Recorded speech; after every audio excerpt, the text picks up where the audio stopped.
भगवान से कुछ नहीं मांगता, वहाँ आने वाले लोगों से मांगता है, क्योंकि उसे भी पता है पत्थर की मूर्ति उसे क्या देगी। भगवान से न्याय मिलता तो न्यायालय नहीं होते, सरस्वती से ज्ञान मिलता तो विद्यालय नहीं होते, दुआओं से काम चलता तो औषधालय नहीं होते, बिन काम किए भाग्य चमकता तो कार्यालय नहीं होते। मंदिर धर्म के दलालों की निजी दुकान है, वहाँ वही जाते हैं जो दिमाग से गुलाम होते हैं। किसी को लगता हिंदू खतरे में है तो किसी को लगता मुसलमान खतरे में है। धर्म के चश्मा उतार कर देखो यारो, आज भारत का संविधान खतरे में है। रुतबा मेरे सर को तेरे संविधान से मिला है, ये सम्मान भी मुझे तेरे संविधान से मिला है। औरों को जो मिला वो मुकद्दर से मिला है, हमें तो मुकद्दर भी तेरे संविधान से मिला है। बाबा साहब बोले थे, गुलाम बनकर जियोगे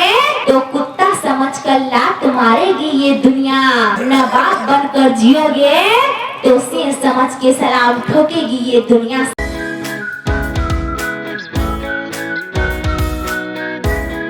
साथियों, जिंदा जा नहीं सकता और मरा हुआ बता नहीं सकता, जिंदा जा नहीं सकता और मरा हुआ बता नहीं सकता, तो फिर नर्क और स्वर्ग की खोज किसने की। साथियों, धर्म एक धोखा है।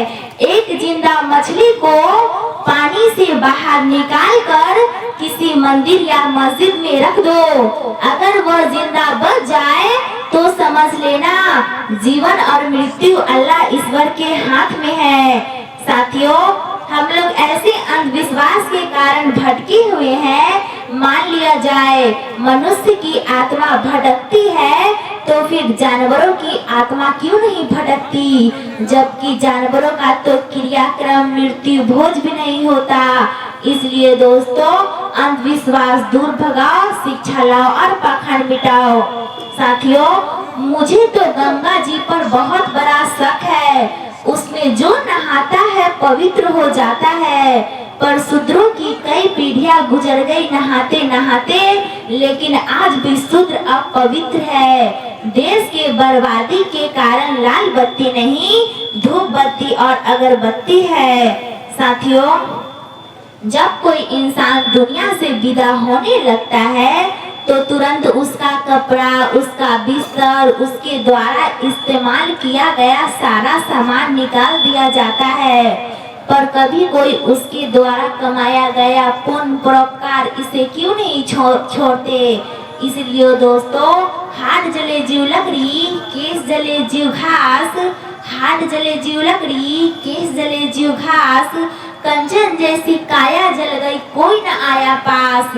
इसलिए दोस्तों, ऐसा काम करो कि मरने के बाद लोग तुम्हारा नाम धन के कारण नहीं मन के कारण ले। साथियों, पिता के मरने के बाद जो बेटा ये दावा करता है कि मैं पिताजी का सबसे बड़ा पुत्र हूँ, उनके मुंह में आग हम ही देंगे। उस पुत्र को मैं कहना चाहती हूँ कि जिस मुंह से हमारे पिताजी हमें चूमते थे, हमारा थूक उनके मुंह में चला जाता था, जिस हाथ से हमें उंगली पकड़ के चलना सिखाए, उंगली पकड़ के सारा दुनिया घुमाए, और जब वो मर जाते हैं तो उनके मुंह में आग देते हैं। अरे आग ही देना, जो हाथ हमें सेवा करने के लिए उठनी चाहिए वो हाथ आग लगाने के लिए उठती है। साथियों, जीते जी ना पिताजी को जीते जी ना हम उनको अच्छा खाना खिलाए, ना अच्छा कपड़ा पहनाए, और जब वो मर जाते हैं तो पिंडदान करते हैं। अरे पिंडदान ही करना है तो पिताजी को दूध, दही, काजू, किशमिश, मखाना ये सब खिलाओ ना। अगर उनका उम्र 60 साल होगा तो ये सब चीज खिलाने से मेरे ख्याल से 5 वर्ष और बढ़ जाएगा। साथियों, पुजारी कभी भगवान से कुछ नहीं मांगता, पुजारी कभी भगवान से कुछ नहीं मांगता, वहाँ आने वाले लोगों से मांगता है, क्योंकि उसे भी पता है पत्थर की मूर्ति उसे क्या देगी। साथियों, भगवान से न्याय मिलता तो न्यायालय नहीं होता, भगवान से न्याय मिलता तो न्यायालय नहीं होते, सरस्वती से ज्ञान मिलता तो विद्यालय नहीं होते, दुआओं से काम चलता तो औषधालय नहीं होते, दुआओं से काम चलता तो औषधालय नहीं होते, बिन काम किए भाग्य चमकता तो कार्यालय नहीं होते, बिन काम किए भाग्य चमकता तो कार्यालय नहीं होते। मंदिर धर्म के दलालों की निजी दुकान है, वहाँ वही जाते हैं जो दिमाग से गुलाम होते हैं, दिमाग से गुलाम होते हैं। साथियों, कबीर साहब का एक दोहा है, ऐसी वाणी बोलिए मन का आपा खोए, ऐसी वाणी बोलिए मन का आपा खोए, औरों को शीतल करे आपको शीतल होए। ये हम नहीं, ये कबीर साहब बोले थे।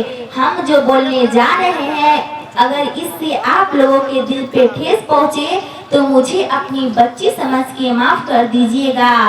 करबी बानी बोलिए सबसे झगड़ा होए, करबी बानी बोलिए सबसे झगड़ा होए, उनसे झगड़ा ना होए जो हमसे तगड़ा होए।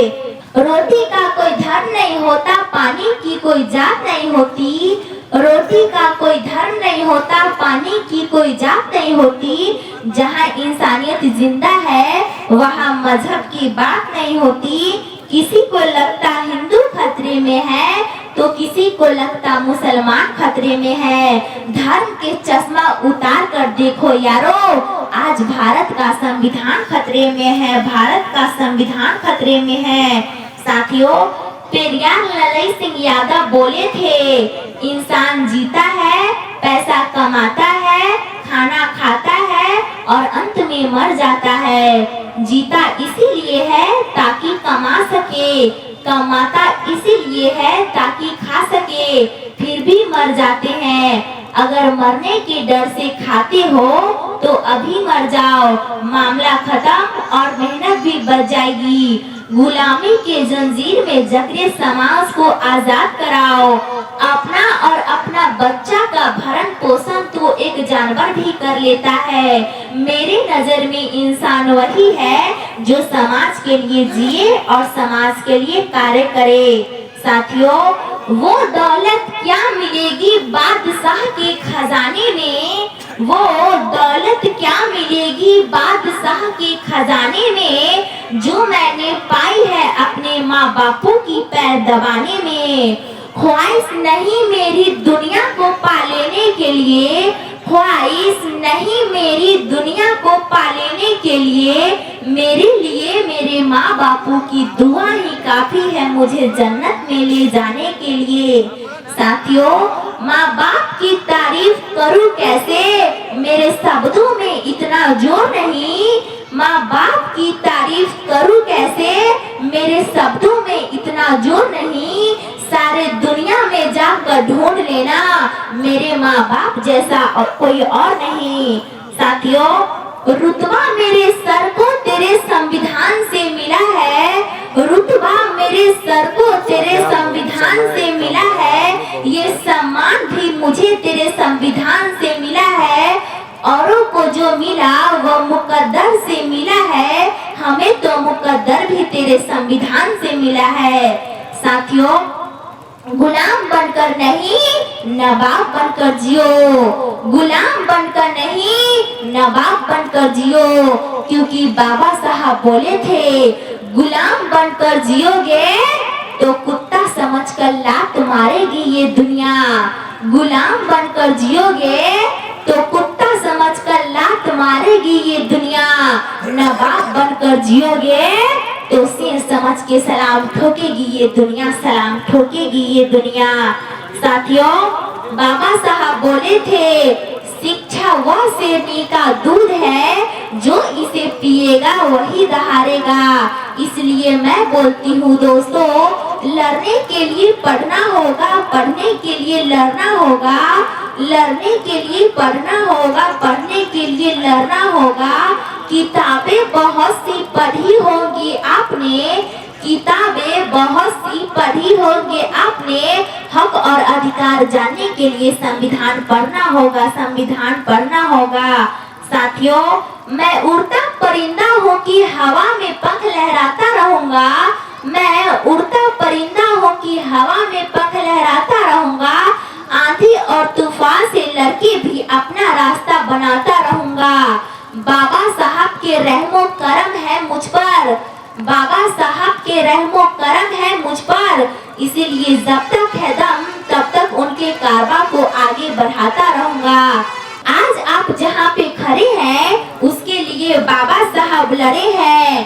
आज आपके पॉकेट में जो पेन है वो बाबा साहब का देन है। आज आपके बदन पे चमकता हुआ शर्ट है वो बाबा साहब का किया हुआ कष्ट है।